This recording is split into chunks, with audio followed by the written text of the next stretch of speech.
Hello and welcome to Community Link. This is Community Mission's opportunity to talk a bit about our programs, how we try to help the community, and how you out there might be able to help us to achieve just that. My name is Hoffman. I'm the host of today's show here, and I'm also the Vice President for Public Relations and Development at Community Missions. I'm joined by a few guests today, which we'll get to in just a moment. We're going to be talking about our Gardens of Compassion project because it's about springtime. It's about that time to get back into the gardens. But first, wanted to say thank you out to the community for the letter carriers food drive that we just were a part of this past weekend, as we are taping at least. So many of you were able to leave some food out this past Saturday for your letter carriers to be able to pick up, or possibly volunteers that you saw as well came and picked up that food, brought it all back to a central facility, and then it was split up among all of our local food pantries. We got over 2,000 pounds of donations that went directly to support our food pantry and those that are hungry here in our community. So if you participated in some way, thank you so much for doing so. But if you forgot, we are still taking donations of food at any time. This can always be dropped off at 1570 Buffalo Avenue in Niagara Falls. While we're looking for other donations as well, those include diapers. We always have a steady stream of mothers of little ones who are in need of diapers and such. In particular, we need a little bit larger diapers, so size 3, 4, 5 and up are wonderful. Those are the things that we are in most need of as far as on the baby end, and on the clothes closet end, we are in need of men's jeans and also any kind of children's clothes. So if you are doing your spring cleaning at this time and any of those items in particular are available, we would sure appreciate those being dropped off as well at 1570 Buffalo Avenue. Another kind of way that we are able to, that you can support the clothes closet, on June 12th and 13th, we're going to be doing giveaway days. And so those are days that we have out next door to our facility. We have a large field out there, and we're going to be distributing all the different things that we can't fit into our clothes closet every day. And so we're going to be doing a cookout out there, hopefully, weather permitting at least. Those will be the dates that we will be able to roll out all of these different donations, and anybody from the community, just like anything else for our clothes closet and our food pantry, anybody can come and get whatever that they might need for free.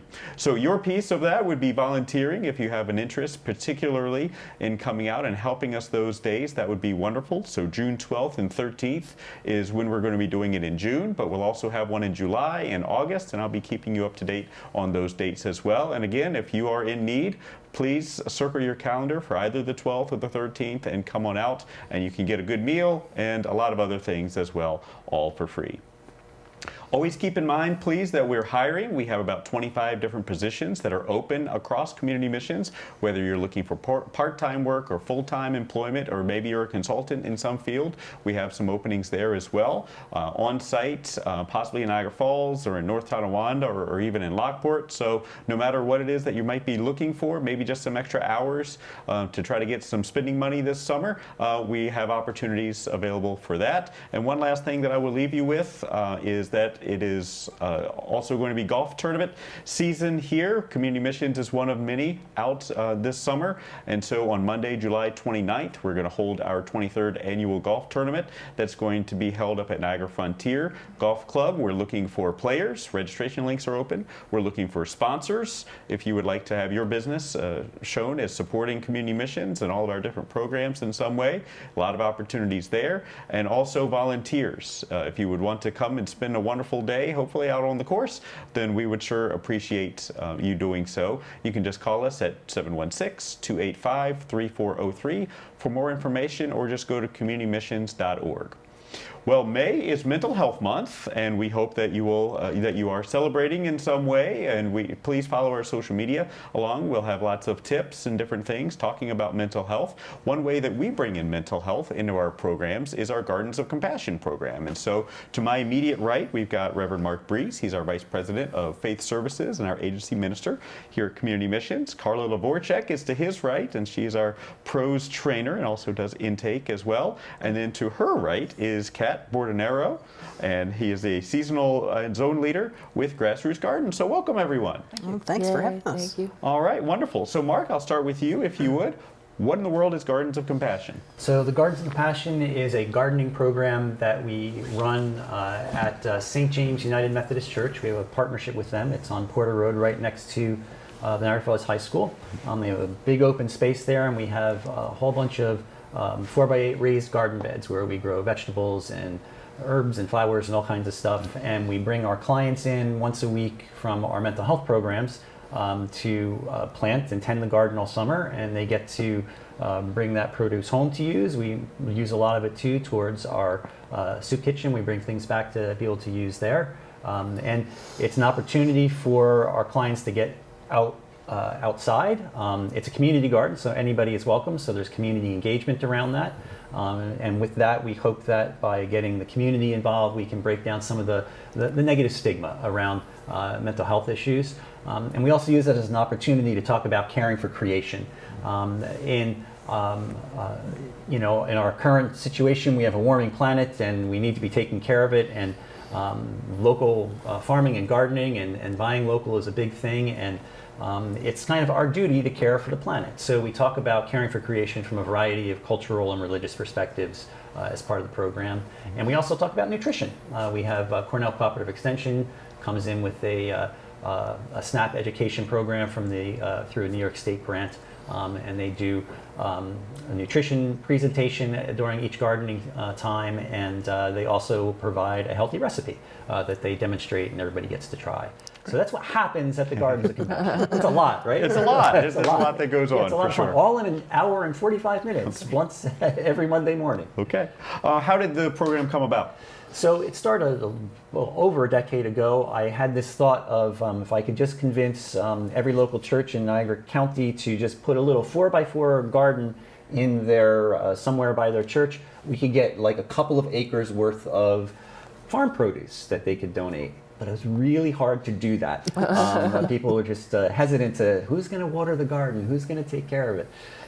But St. James, they're one of the few that did it. And they had a minister at the time who had a family member who had been living with mental illness for a long time, and it was her suggestion, why don't we bring some of your clients down and we can do gardening with them. And so just from there it grew. We had a few beds, then a few more. We got hooked up with Cornell Cooperative Extension. They helped us build a whole bunch of garden beds, and then later on with Grassroots Gardens. And both organizations have provided seedlings and seeds and advice and invaluable help, because I am not a gardener. Wow. Okay. I have a black thumb. A revelation. I am. You give me, if you want to, if you would like to kill a plant, give it to me.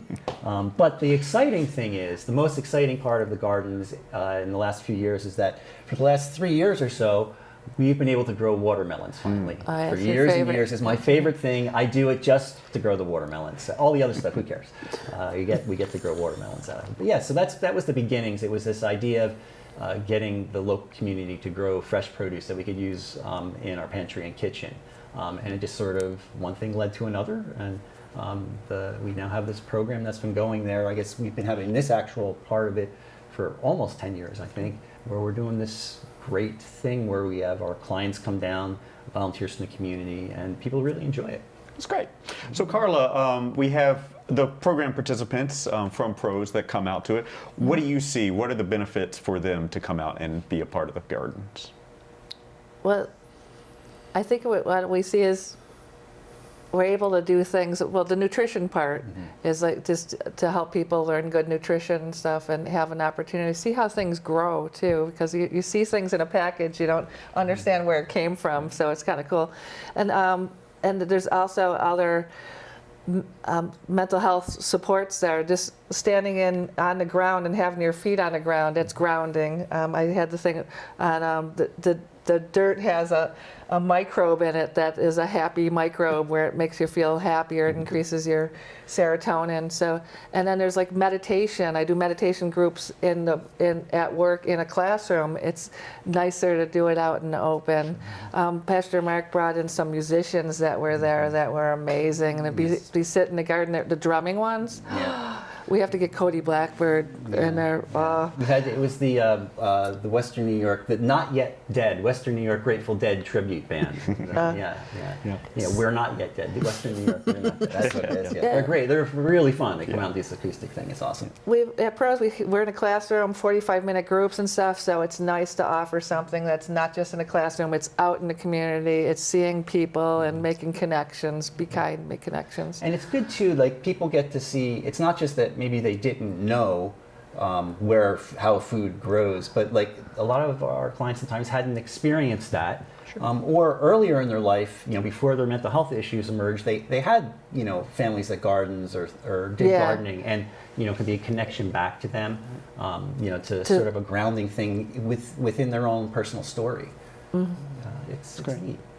So Kat, this is a community garden. Yes. What are some of the benefits of community gardening that you see all the time here? Oh, geez. Well, it's a lot of it is a space for processing things that aren't just food products. It's a lot of these events. That's always what I'm most heartened to hear about, is because Grassroots Gardens of Western New York, we supply kind of the materials and education to start those community gardens, but it's up to the communities to actually make it what they want. So it's always nice to hear different sorts of processes that are going on in everybody's gardens. There's we couldn't do it without groups like Grassroots Gardens. Right. As we speak, while we're taping this, you guys are delivering 35 bags of compost for us to be able to put into yes, our gardens. my counterpart is out there in Niagara Falls today. So yeah. Right. Yeah, it's awesome. Thank you. It's a great organization. Yeah, and they provide our seedlings and our seeds, and when things go wrong, I call something. Why is this dying? It's nice to have that. How did that partnership begin? It's funny. We first started out with Cornell Cooperative Extension, which we still work with on things, but then there was this point where there was a big focus on food insecurity, and then there was a local gardening group in Niagara Falls. They wanted to do like guerrilla gardening, like reclaim vacant lots, and so an organization started there. There was one down in Buffalo already that was doing that, and then those two got together. So now it's an entire Western New York organization, and they're excellent. They write grants, and there's a therapeutic gardening part. We didn't talk about the therapeutic gardening. So Yes. right, like they even are like there's this big move about doing therapeutic gardening. So there's actually a task force that they run on that. You go to most of those meetings. Yeah, I go to the meetings, and the one I go to, we do special activities, and it's to have the gardeners all together and working on activity. I think everyone needs good mental health, and I think, oh my God, sorry. I think it helps to have just that sense of community and connection and meeting different people, and we put a plant in something and had fun just together and to relax, and I really like that part of the therapeutic gardening. Yeah, I mean, you probably see this a lot too. People, like when somebody gets into that space, it's just it's different, especially if you're in an urban environment or you're not usually in gardens. Right. Yeah. It's definitely that's part of our mission too, is to have that access. So part of what we do is we actually have master leases with the cities of Buffalo and Niagara Falls, where we can use vacant city lots to put those in the neighborhoods that request that we want to start a community garden. Okay, we can help you find the spot that is nearest to you, where you are, instead of you having to travel, or it's not, because you don't feel like it's part of the community if it's that. But if it's right in your backyard, it definitely makes a world of difference. So 10,000-foot view, what does Grassroots Gardens do?